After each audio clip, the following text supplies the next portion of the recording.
अस्सलाम वालेकुम। I hope all of you are well and fine. हमने चैप्टर नंबर 2 स्टार्ट किया था प्रोग्रामिंग इन सी। आज इस चैप्टर में जो हमने टॉपिक करना है वो है प्रोग्रामिंग लैंग्वेजेस।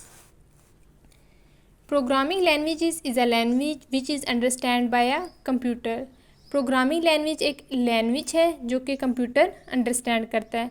मीन्स अगर दो लोग आपस में कम्युनिकेट कर रहे हैं तो उन्हें एक दूसरे की लैंग्वेजेस का पता होना चाहिए। इसी तरह अगर हमने कंप्यूटर से कोई टास्क परफॉर्म करवाना है तो उस टास्क को हमने उसी लैंग्वेज में परफॉर्म करवाना है जिस लैंग्वेज को कंप्यूटर अंडरस्टैंड कर सकता है, और जो लैंग्वेज कंप्यूटर अंडरस्टैंड कर सकता है उसे हम क्या कहते हैं, प्रोग्रामिंग लैंग्वेज। ठीक है, प्रोग्रामिंग लैंग्वेज को यूज़ किया जाता है प्रोग्राम्स को लिखने के लिए, और प्रोग्रामिंग लैंग्वेजेस को क्लासिफाइड किया गया है 2 कैटेगरीज में। ठीक है, low level languages and high level language. Low level language को हम देख लेते हैं। अब लो लेवल लैंग्वेज एक मशीन ओरिएंटेड लैंग्वेज है। To understand low level language detail knowledge of internal working of computer is required. Low level language को समझने के लिए कंप्यूटर की इंटरनल वर्किंग के बारे में डीप नॉलेज होनी चाहिए। ठीक है, लो लेवल लैंग्वेजेस के आगे फर्दर क्लासिफाइड किया गया है जिसमें मशीन लैंग्वेज आ जाता है और असेंबली लैंग्वेज। हम फर्स्ट डिस्कस कर लेते हैं मशीन लैंग्वेज को। मशीन लैंग्वेज ऐसी प्रोग्रामिंग लैंग्वेज जो कंप्यूटर के हार्डवेयर डायरेक्टली अंडरस्टैंड कर सकें उसे हम कहते हैं machine language.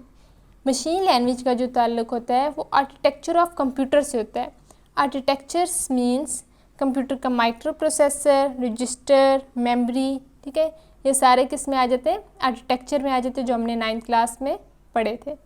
Therefore programs written machine language for one computer will not work on another because of design difference. अगर हम एक कंप्यूटर में प्रोग्राम लिखेंगे वही प्रोग्राम दूसरे कंप्यूटर में रन नहीं हो सकेगा क्योंकि हर कंप्यूटर का आर्किटेक्चर में डिफरेंस है। और it consist of 0 and 1। Machine language में जो लिखी जाती है वो 0 और 1 की फॉर्म में लिखी जाती है। मतलब it is almost impossible for humans to use. ये इम्पॉसिबल ह्यूमन टू यूज़ मतलब ह्यूमन जो है मशीन लैंग्वेज को नहीं समझ सकते क्योंकि ये नंबर्स पे 0 और 1 की फॉर्म में कंसिस्ट होती है। Therefore practically no programming is done in machine language. Practically इसीलिए मशीन लैंग्वेज में कोई भी प्रोग्राम नहीं लिखा जाता। इसीलिए जो प्रोग्राम लिखने के लिए हम मशीन जो लैंग्वेजेस का यूज़ करते हैं वो असेंबली लैंग्वेज है और हाई लेवल लैंग्वेज है। नेक्स्ट है assembly language. Assembly language consist of a symbolic codes abbreviations known as mnemonics. Assembly language किस में कंसिस्ट होती है, मुश्तमिल होती है, वो सिंबॉलिक कोड्स में होती है और एब्रीविएशंस में होती है। ठीक है, एब्रीविएशंस में होती है और इसको हम कहते हैं निमोनिक्स। निमोनिक्स इसमें एम साइलेंट है इसीलिए हम इसको निमोनिक्स पढ़ेंगे। It is developed to make computer programming easier than machine language. मतलब असेंबली लैंग्वेज को डिज़ाइन किया गया है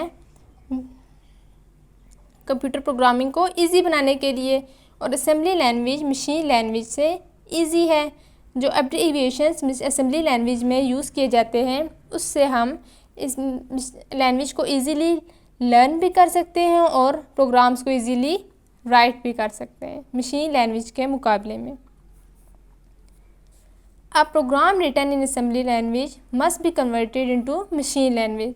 जो प्रोग्राम असेंबली लैंग्वेज में लिखे जाते हैं उनको ज़रूरी है कि हम मशीन लैंग्वेज में कन्वर्ट कर सकें क्योंकि कंप्यूटर जो है वो मशीन लैंग्वेज को अंडरस्टैंड करता है और हम जो प्रोग्राम लिख रहे हैं वो असेंबली लैंग्वेज में लिख रहे हैं। और जब कंप्यूटर जब इसको एग्जीक्यूट करेगा तो उसको चाहिए हम उसको ट्रांसलेट करके देंगे किसमें, मशीन लैंग्वेज में, और वो जो ट्रांसलेटर होगा उसको हम कहेंगे असेंबलर। जो असेंबली लैंग्वेज को मशीन लैंग्वेज में कन्वर्ट करेगा उसको हम कहेंगे असेंबलर। और कुछ इंपॉर्टेंट कैरेक्टरिस्टिक्स हैं असेंबली लैंग्वेज की। फर्स्ट है assembly language allow programmers to have access all the special features of the computer they are using. Certain type of operation which are not possible in high level language are easily programmed using assembly languages. Assembly languages programmer को allow करता है कि वो कुछ special features को programming में use कर सके। कुछ ऐसे फीचर्स जो कि हाई लेवल लैंग्वेजेस में नहीं यूज़ होते, उसको हम असेंबली लैंग्वेज को यूज़ करके अपनी प्रोग्रामिंग में यूज़ कर सकते हैं। ठीक है। सेकंड इसके करैक्टरिस्टिक्स ये है कि जो प्रोग्राम हम असेंबली लैंग्वेज में लिखते हैं वो कंप्यूटर की मेमोरी में स्टोर होने के लिए लेस स्टोरेज यूज़ करते हैं, स्टोरेज के लिए लेस स्पेस यूज़ करते हैं, और उनका रनिंग टाइम भी लेस होता है। Assembly language are still best choice in some applications. मतलब हम अब आजकल कुछ एप्लीकेशंस में असेंबली लैंग्वेजेस बहुत हमारे लिए बेस्ट चॉइस है। High level language are English oriented language. They are commonly used for writing computer programs. High level language एक इंग्लिश ओरिएंटेड लैंग्वेज है, मीन्स मतलब high level language English language से करीब तरीन है, और इसको किस लिए यूज़ किया जाता है? प्रोग्राम्स को लिखने के लिए। These language are use English language words. इस लैंग्वेज में इंग्लिश के लैंग्वेज के वर्ड्स यूज़ किए जाते हैं, such as print, go to, if and. They are easy to learn and use. ये लैंग्वेज हमारी इंग्लिश लैंग्वेज से करीब तरीन है, इसीलिए हम इसको ईज़िली सीख भी सकते हैं और इसको इस्तेमाल भी कर सकते हैं। और कुछ जो हाई लेवल लैंग्वेजेस हैं वो हैं visual basics, C, Java and Pascals. A programs known as compiler interpreter is required to translate high level language into machine language। एक प्रोग्राम जिसको हम कहते हैं कंपाइलर, प्रोग्राम लिखा जाता है, इस प्रोग्राम की हमें ज़रूरत पड़ती है हाई लेवल लैंग्वेज को कन्वर्ट करने के लिए मशीन लैंग्वेज में, क्योंकि कंप्यूटर जो अंडरस्टैंड करता है वो कौन सी लैंग्वेज अंडरस्टैंड करता है? Machine language. और हम जो प्रोग्राम लिख रहे हैं वो हाई लेवल लैंग्वेज में लिख रहे हैं, इसीलिए कंप्यूटर जब इस प्रोग्राम को एग्जीक्यूट करेगा उसको कंपाइलर कन्वर्ट करके देगा हाई लेवल लैंग्वेज से मशीन लैंग्वेज में। Coding and debugging of high level language program is much easier than the program written in low level language. Means low level language के मुकाबले में जो हाई लेवल लैंग्वेज में हम coding and debugging करते हैं वो हम इजीली कर सकते हैं। कोडिंग मीन्स प्रोग्राम को राइट करना, and bugs mean error, and debugging means error को ख़त्म करना। हाई लेवल लैंग्वेज को क्लासिफाइड किया गया है procedural, structured and object oriented programming language में। ठीक है। फर्स्ट है हमारे पास procedural language. Procedural language is based upon the concept of modular programming. In modular programming programs are divided into small parts known as modules. Means एक programmes को अगर हम छोटे छोटे पार्ट्स में डिवाइड कर दें तो उसको हम कहते हैं मॉड्यूलर प्रोग्रामिंग, और एक पार्ट को हम कहते हैं modules. Modular programming consist of one और मोर मॉड्यूल्स।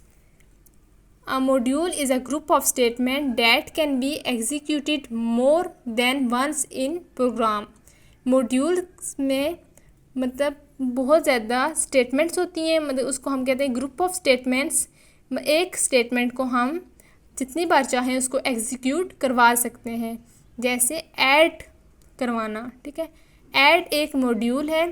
ऐड को हम इसमें इंटीजर भी ऐड करवा सकते हैं, डेसिमल्स वैल्यूज़ भी ऐड करवा सकते हैं, मतलब इसको हम वन से ज़्यादा टाइम इसको एग्जीक्यूट करवा सकते हैं। Each modules in a program perform a specific task. और प्रोग्राम इस मॉड्यूलर प्रोग्रामिंग में ईच मॉड्यूल मतलब हर पार्ट प्रोग्राम्स का एक स्पेसिफिक टास्क परफॉर्म करेगा। It is easy to design, modify and debug. हम इसको ईजीली डिज़ाइन कर सकते हैं, मॉडिफाई मतलब कि चेंजेस कर सकते हैं, debug bug means error, and debug error को ख़त्म कर सकते हैं इस प्रोग्राम में। ठीक है। In a procedure language since it provides better programming facilities. Procedure language में हमें प्रोग्रामिंग लैंग्वेजेस की फैसिलिटीज़ बेटर मिल जाती हैं। और कुछ जो प्रोसीजर लैंग्वेजेस हैं वो Fortran, Pascal, C and basics. ठीक है। आज हम यहाँ तक पढ़ेंगे। और आपने अच्छी तरह इन लैंग्वेजेस को याद करना है